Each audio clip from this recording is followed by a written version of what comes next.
ইরানের ছোড়া ক্ষেপণাস্ত্র কি সত্যিই ইসরায়েলের জন্য বড় বিপদ ডেকে আনতে পারে? ইসরায়েলের প্রতিরক্ষা ব্যবস্থা কি এখন দুর্বল অবস্থায় আছে?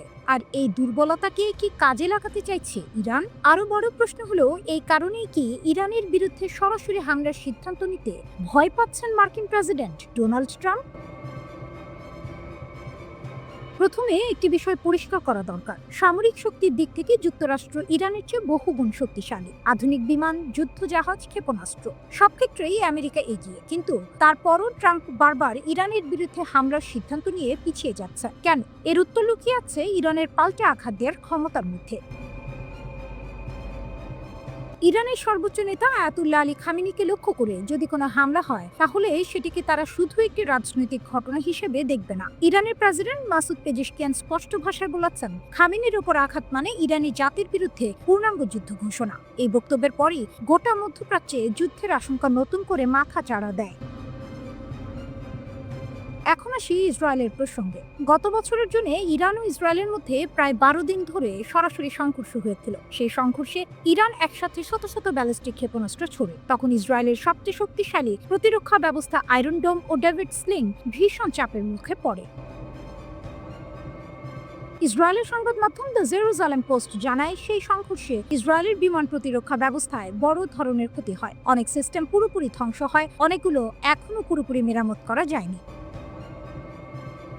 ইসরায়েল এখন আগের মতো সম্পূর্ণ নিরাপদ অবস্থায় নেই। আর এই দুর্বলতার কথাই নাকি সরাসরি মার্কিন প্রেসিডেন্ট ট্রাম্পকে জানিয়েছেন ইসরায়েলের প্রধানমন্ত্রী বেনিয়ামিন নেতানিয়াহু। একটি গুরুত্বপূর্ণ ফোন আলাপ হয়েছিল যখন মধ্যপ্রাচ্যের মার্কিন ঘাঁটিগুলোতে ইরানের বিরুদ্ধে হামলার প্রস্তুতি চলছিল। ঠিক তখনই নেতানিয়াহু ট্রাম্পকে বলেন, এই মুহূর্তে ইরানে হামলা করলে পরিস্থিতি নিয়ন্ত্রণের বাইরে চলে যেতে পারে। কারণ ইরানের পাল্টা হামলা ঠেকানোর মতো প্রস্তুতি তখন না ইসরায়েলের ছিল, না যুক্তরাষ্ট্রের। একজন মার্কিন কর্মকর্তার বক্তব্য অনুযায়ী সেই সময় মধ্যপ্রাচ্যে পর্যাপ্ত মার্কিন প্রতিরক্ষা সরঞ্জাম ছিল না। বিশেষ করে ইরানের ক্ষেপণাস্ত্র হামলা ঠেকানোর সক্ষমতা ছিল সীমিত। আর ইসরায়েল এক্ষেত্রে অনেকটাই যুক্তরাষ্ট্রের উপর নির্ভরশীল। এদিকে ইরান স্পষ্ট হুমকি দিয়েছিল, যদি ইসরায়েল আক্রমণ করে তাহলে মধ্যপ্রাচ্যে থাকা মার্কিন সামরিক ঘাঁটিগুলোতেও আঘাত আসবে। এই হুমকির পর কাতারের আল উদেইদ বিমান ঘাঁটি থেকে যুক্তরাষ্ট্র তাদের গুরুত্বপূর্ণ সেনা ও সরঞ্জাম সরিয়ে নেয়।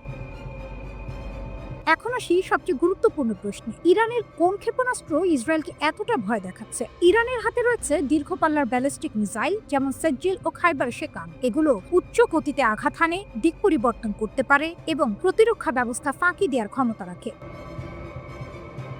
এছাড়া ইরানের রয়েছে গোপন ভূগর্ভস্থ ক্ষেপণাস্ত্র ঘাঁটি, যেখানে শত শত মিসাইল প্রস্তুত অবস্থায় রাখা আছে। যুদ্ধ শুরু হলে একসাথে বিপুল সংখ্যক মিসাইল ছোড়ার ক্ষমতা ইরানকে ভয়ঙ্কর করে তোলে। যুক্তরাষ্ট্র ও ইসরায়েল শক্তিশালী হলেও ইরানের পাল্টা আঘাতের ঝুঁকি এতটাই বড় যে সরাসরি যুদ্ধের সিদ্ধান্ত নিতে সবাই দ্বিধায় আছে। ইরানের আকাশে চীনের 16টি সামরিক কার্গো বিমান। সত্যি কি হচ্ছে? একটি খবর সামাজিক যোগাযোগ মাধ্যমে ব্যাপক আলোড়ন তুলেছে। দাবি করা হচ্ছে, ইরানের আকাশে একসঙ্গে দেখা গেছে চীনের 16টি সামরিক কার্গো বিমান। প্রশ্ন উঠেছে, এই বিমানগুলো কি ইরানের জন্য অত্যাধুনিক অস্ত্র বহন করে নিয়ে এসেছে, নাকি এটি শুধুই গুজব? এই বিষয়টি নিয়ে এখন আন্তর্জাতিক রাজনীতি বিশ্লেষকদের মধ্যে মতভেদ দেখা যাচ্ছে। প্রথমেই একটি বিষয় পরিষ্কার করা দরকার, চীন ও ইরান দীর্ঘদিনের কৌশলগত মিত্র। পশ্চিমা শক্তি, বিশেষ করে যুক্তরাষ্ট্র ও ইসরায়েলের চাপের মুখে চীন অতীতেও ইরানের পাশে দাঁড়িয়েছে। তাই যদি চীন সত্যি ইরানকে সামরিক সহায়তা দিয়ে থাকে, সেটি পুরোপুরি অস্বাভাবিক কিছু নয়। বিশ্লেষকরা বলছেন, অতীতেও ইরানের দিকে চীনের সামরিক তৎপরতার বহু প্রমাণ পাওয়া গেছে। তবে এই ধরনের সামরিক সহযোগিতা সাধারণত চরম গোপনীয়তার মধ্যেই হয়ে থাকে। ফলে ফ্লাইট রাডার, স্যাটেলাইট ছবি বা মূলধারার গণমাধ্যমে এর স্পষ্ট প্রমাণ পাওয়া কঠিন।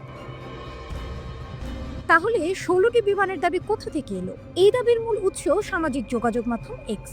সেখানে কিছু অ্যাকাউন্ট থেকে বলা হচ্ছে, নির্দিষ্ট সময়ের মধ্যে চীনের একাধিক সামরিক কার্গো বিমান ইরানের আকাশসীমায় প্রবেশ করেছে। কিন্তু এখানেই সমস্যা, এখন পর্যন্ত কোনো নির্ভরযোগ্য আন্তর্জাতিক গণমাধ্যম এই দাবি নিশ্চিত করেনি। এমনকি ফ্লাইট ট্র্যাকিং ডেটাতেও পরিষ্কারভাবে দেখা যাচ্ছে না ঠিক কবে, কোথা থেকে, কী উদ্দেশ্যে এই 16টি বিমান উড়েছে। এই কারণে অনেক বিশ্লেষক মনে করছেন, এটি হয়তো চীন ইরান সামরিক সম্পর্ককে অতিরঞ্জিত করে দেখানোর জন্য ছড়ানো গুজব হতে পারে।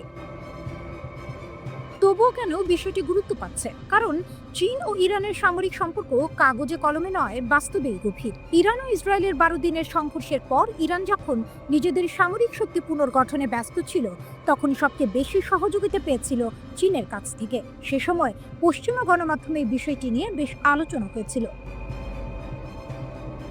সম্প্রতি ইউরো অ্যাক্টিভকে পশ্চিমা গোয়েন্দা সংস্থার একাধিক সূত্র জানিয়েছে, আন্তর্জাতিক নিষেধাজ্ঞা উপেক্ষা করে চীন বিপুল পরিমাণ ইরানি তেল কিনছে। এই তেল বিক্রির অর্থই মূলত ইরানের ইসলামিক রিভলিউশনারি গার্ড কর্পস বা আইআরজিসির প্রধান আয়ের উৎস।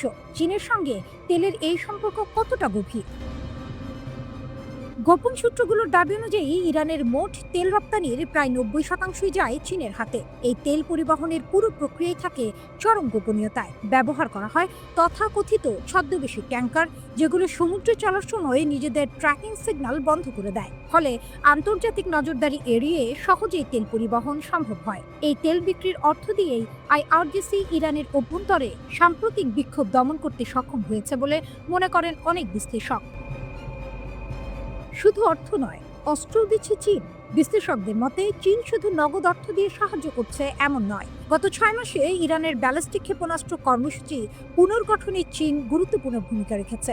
অর্থাৎ প্রযুক্তি, যন্ত্রাংশ ও সামরিক সহায়তার মাধ্যমে চীন ইরানের সামরিক সক্ষমতা শক্তিশালী করছে, এমন অভিযোগ পশ্চিমা বিশ্লেষকদের। আইআরজিসির নতুন আয়ের পথ। গণমাধ্যমের তথ্যমতে তেলের পাশাপাশি আইআরজিসি নিজেদের অর্থভাণ্ডার সমৃদ্ধ করতে আরও 2টি চ্যানেলের উপর নির্ভর করছে। একটি হলো ক্রিপ্টোকারেন্সি লেনদেন, অন্যটি হলো বড় পরিসরে স্বর্ণ কেনাবেচা। এই সব কিছুর লক্ষ্য একটাই, ইসরায়েল ও পশ্চিমা শক্তির সঙ্গে সম্ভাব্য যে কোনো সংঘাতের জন্য নিজেদের প্রস্তুত রাখা। ইরানের আকাশে কি এবার দেখা যাবে রাশিয়ার ভয়ঙ্কর যুদ্ধ বিমান সুখোই? সত্যিই কি ইরানের সামরিক বহরে যোগ দিচ্ছে রাশিয়ার তৈরি 48টি অত্যাধুনিক যুদ্ধ বিমান? আর যদি তা হয়, তাহলে কি চলতি দশকেই বদলে যেতে যাচ্ছে মধ্যপ্রাচ্যের শক্তির ভারসাম্য? এই প্রশ্নগুলো এখন সরাসরি উদ্বেগের কারণ হয়ে দাঁড়িয়েছে ইসরায়েলের জন্য।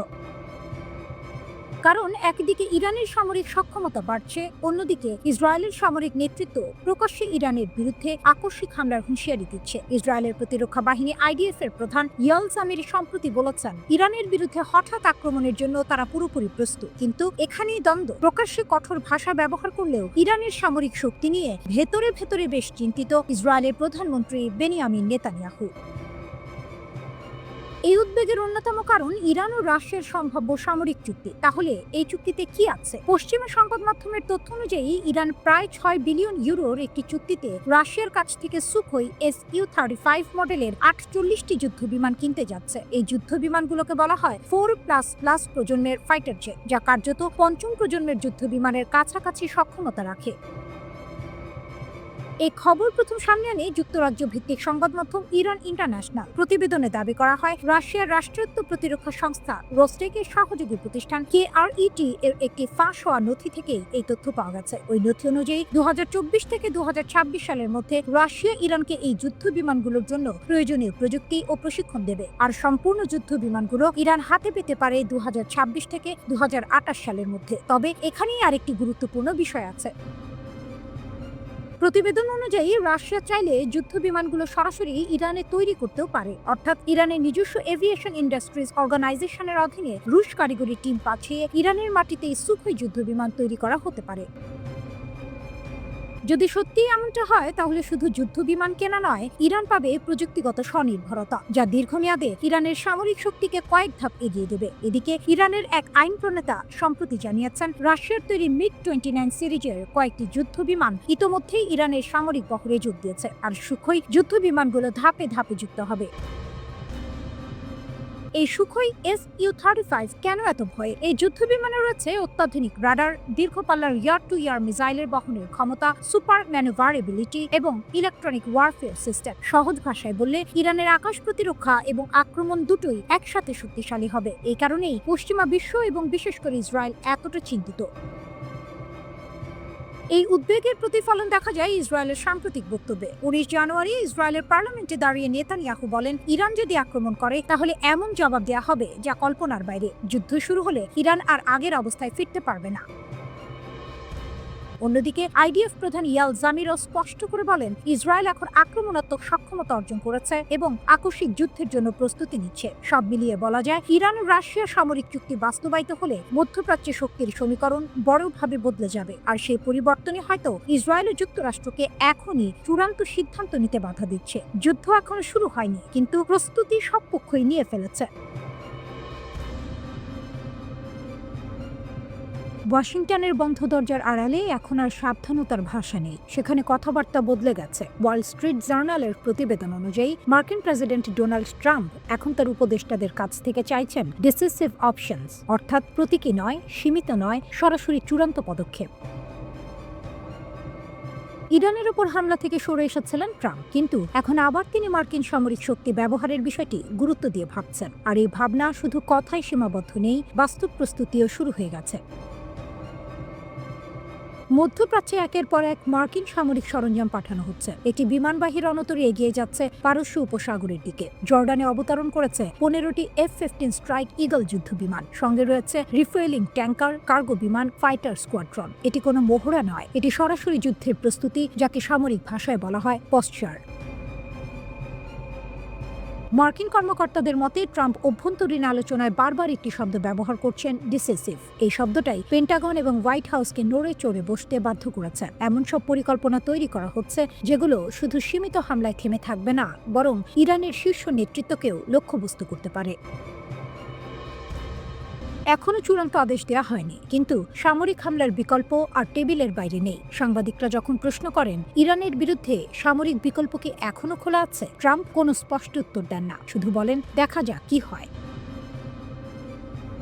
তবে একটি বিষয়ে তিনি একদম স্পষ্ট, যদি ইরান তার জীবন নেওয়ার চেষ্টা করে তাহলে প্রতিক্রিয়া হবে সম্পূর্ণ ধ্বংসাত্মক। ট্রাম্পের ভাষায় পুরো দেশ উড়িয়ে দেওয়া হবে। এই বক্তব্য শুধু হুমকি নয়, এটি একটি অ্যাবসলিউট রিটেলিয়েশন ডক্ট্রিন, অর্থাৎ কোনো সীমা থাকবে না।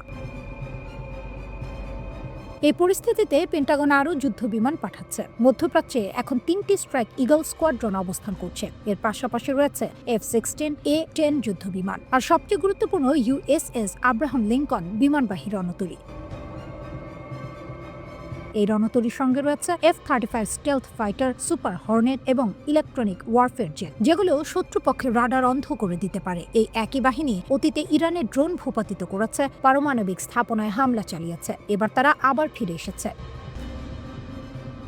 সবচেয়ে ভয়ঙ্কর ইঙ্গিত আসে ট্রাম্পের এক বক্তব্যে। তিনি বলেন, ইরানের হয়তো নতুন নেতৃত্ব দরকার, সংস্কার নয়, সংলাপ নয়, রিপ্লেসমেন্ট। অন্যদিকে ইরানও পাল্টা হুঁশিয়ারি দিয়েছে। দেশটির সশস্ত্র বাহিনীর মুখপাত্র বলেছেন, যদি সর্বোচ্চ নেতা আয়াতুল্লাহ আলী খামেনির ওপর হামলা হয় তাহলে শত্রুর পৃথিবী জ্বালিয়ে দেওয়া হবে। খামেনি নিজেও ট্রাম্পকে অপরাধী বলে আখ্যা দিয়েছেন এবং অভিযোগ করেছেন যুক্তরাষ্ট্রই এই অস্থিরতা উস্কে দিয়েছে। সব মিলিয়ে পরিস্থিতি এখনো অত্যন্ত বিপজ্জনক। একদিকে কূটনীতি স্থবির, অন্যদিকে সামরিক প্রস্তুতি তুঙ্গে। ইতিহাস বলে, যখন ওয়াশিংটন ডিসিসিভ অপশনস খোঁজে তখন প্রতিপক্ষকে প্রস্তুত থাকতে হয়।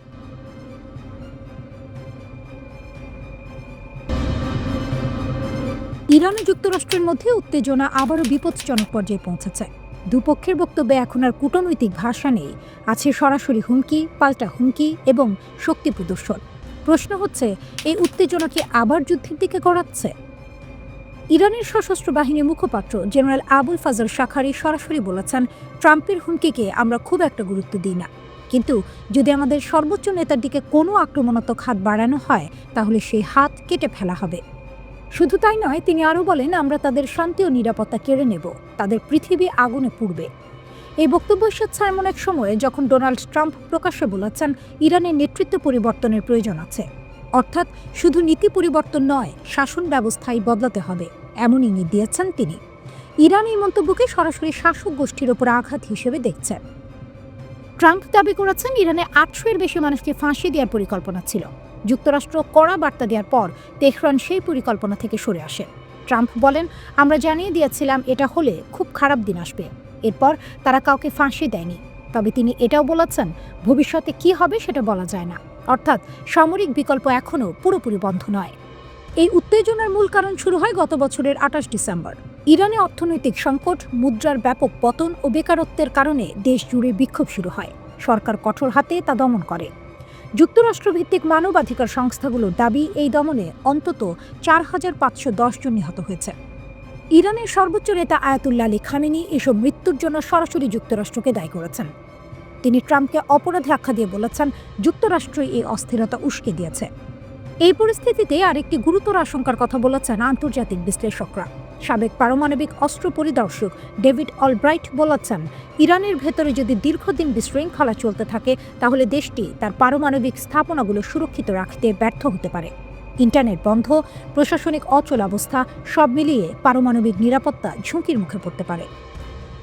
এর মধ্যে ইসরায়েল নতুন করে হুঁশিয়ারি দিয়েছে। গত বছর ইরান ও ইসরায়েলের মধ্যে 12 দিনের যুদ্ধ হয়েছিল। সেই অভিজ্ঞতা সামনে রেখে ইসরায়েল বলছে, ইরান যদি আবার ভুল হিসাব করে হামলা চালায় তাহলে এমন শক্তি দিয়ে জবাব দেওয়া হবে যা ইরান আগে কখনো দেখেনি। ইরানও কেবল সামরিক ভাষায় সীমাবদ্ধ নেই, তারা এবার আইনি পথে হাঁটছে। তেহরান ঘোষণা দিয়েছে, যুক্তরাষ্ট্র ও ইসরায়েলের বিরুদ্ধে আন্তর্জাতিক আদালতে মামলা করার প্রস্তুতি চলছে। দেশ জুড়ে বিশেষ তদন্ত দল গঠন করা হয়েছে। যুদ্ধকালীন ক্ষয়ক্ষতি, নিহতদের তথ্য, সাক্ষ্য সব সংগ্রহ করা হচ্ছে। একই সঙ্গে দেশের ভেতরে নিয়ন্ত্রণ আরও কড়া করা হয়েছে। ইরান সরকার প্রায় 40,000 স্টারলিংক স্যাটেলাইট ইন্টারনেট সংযোগ বন্ধ করে দিয়েছে। তাদের দাবি, এই নেটওয়ার্ক ব্যবহার করে যুক্তরাষ্ট্র ও ইসরায়েল বিক্ষোভ উস্কে দিচ্ছে। ইরান বলছে, এই লড়াই শুধু ইরানের নয়, পুরো মধ্যপ্রাচ্যের। ইরান, ইরাক, হিজবুল্লাহ, ফিলিস্তিনি গোষ্ঠী ও ইয়েমেনের আনসারুল্লাহ সবাই একসঙ্গে যুক্তরাষ্ট্র ও ইসরায়েলের বিরুদ্ধে দাঁড়াবে। ট্রাম্প কি ইরান নিয়ে আবার বড় কিছু ইঙ্গিত দিলেন? ফ্রি ইরান মন্তব্যের আড়ালে কি লুকিয়ে আছে? ডোনাল্ড ট্রাম্প এমন একজন নেতা যিনি প্রায়ই এমন মন্তব্য করেন যার অর্থ পরিষ্কার নয়, কিন্তু প্রভাব অনেক গভীর। একটি ঘটনায় আবারও বিশ্ব রাজনীতি ধাঁধায় পড়ে গেছে, কারণ ট্রাম্প ইরান নিয়ে এমন একটি ইঙ্গিত দিয়েছেন যা নতুন করে ভয় ও অনিশ্চয়তা তৈরি করেছে। 19 জানুয়ারি ট্রাম্প সামাজিক যোগাযোগ মাধ্যমে ফক্স নিউজের একটি সাক্ষাৎকারের ভিডিও শেয়ার করেন। সেখানে বিশ্লেষক মার্ক থিয়ারসন বলেন, ট্রাম্প হয়তো ভবিষ্যতে ফ্রি ইরান, ফ্রি হাভানা ও ফ্রি কারাকাস সফর করতে পারেন। কথাটির অর্থ পরিষ্কার, এই দেশগুলোতে সরকার পরিবর্তন হলে ট্রাম্প সেটিকে নিজের বড় রাজনৈতিক অর্জন হিসেবে দেখাতে চান। এই ভিডিওটি ট্রাম্প নিজে শেয়ার করায় প্রশ্ন উঠছে, তিনি কি সত্যিই ইরানি সরকার পরিবর্তনের কথা ভাবছেন? এটা কি শুধুই রাজনৈতিক বার্তা? এই ইঙ্গিত এমন এক সময় এলো যখন যুক্তরাষ্ট্র ও ইরানের সম্পর্ক আগে থেকে অত্যন্ত উত্তপ্ত। মধ্যপ্রাচ্যে মার্কিন ঘাঁটিগুলো সতর্ক অবস্থায় আছে, আর ইরানও লাগাতার কড়া বার্তা দিচ্ছে। ইরানের এক শীর্ষ সামরিক কর্মকর্তা brigadier general Abul Fazal Cherki যুক্তরাষ্ট্রকে সরাসরি হুঁশিয়ারি দেন। তিনি বলেন, ট্রাম্প যদি উত্তেজনা আরও বাড়ান তাহলে যুক্তরাষ্ট্রকে ভয়াবহ পরিণতির মুখে পড়তে হবে। ইরানের অভিযোগ, ট্রাম্প তাদের সর্বোচ্চ নেতা আয়াতুল্লাহ আলী খামেনিকে অসুস্থ মানুষ বলে অপমান করেছেন।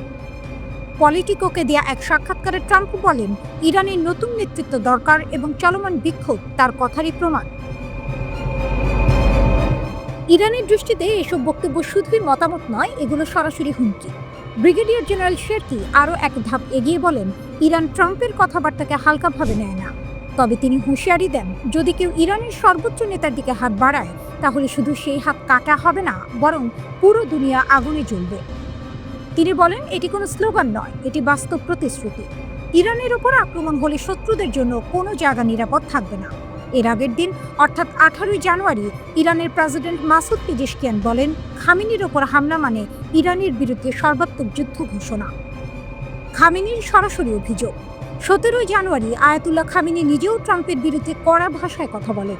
তিনি ট্রাম্পকে অপরাধী বলে আখ্যা দেন এবং বলেন, যুক্তরাষ্ট্র সরাসরি ইরানের ভেতরের অস্থিরতায় হস্তক্ষেপ করছে। খামেনির দাবি, ট্রাম্প প্রকাশ্যে হুমকি দিয়েছেন, বিক্ষোভকারীদের উৎসাহ দিয়েছেন এবং এমনকি সামরিক সহায়তার কথাও বলেছেন। তার মতে, যুক্তরাষ্ট্র ইচ্ছাকৃতভাবে তরুণদের ব্যবহার করে ইরানে বিশৃঙ্খলা তৈরি করছে। 10,000 কিলোমিটার ক্ষেপণাস্ত্র, বাস্তব হুমকি। এই উত্তেজনার মধ্যেই ইরান দাবি করেছে, তারা 10,000 কিলোমিটার পাল্লার একটি আন্তঃমহাদেশীয় ব্যালিস্টিক ক্ষেপণাস্ত্র সফলভাবে পরীক্ষা করেছে। যদি এই দাবি সত্য হয় তাহলে যুক্তরাষ্ট্রের রাজধানী ওয়াশিংটন পর্যন্ত ইরানের ক্ষেপণাস্ত্র পৌঁছাতে পারে। অর্থাৎ ইরানের সামরিক সক্ষমতা তখন শুধু মধ্যপ্রাচ্যেই সীমাবদ্ধ থাকবে না। তবে এখনও এই দাবির স্বাধীন কোনো প্রমাণ নেই।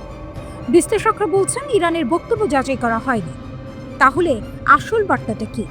সবকিছু মিলিয়ে একটি বিষয় পরিষ্কার, ট্রাম্প ও ইরান দুই পক্ষই একে অপরকে চাপের মধ্যে রাখতে চাইছে। ট্রাম্পের রহস্যময় বার্তা যেমন ভয় তৈরি করছে, তেমনি ইরানের হুমকিও বাস্তব উদ্বেগ বাড়াচ্ছে।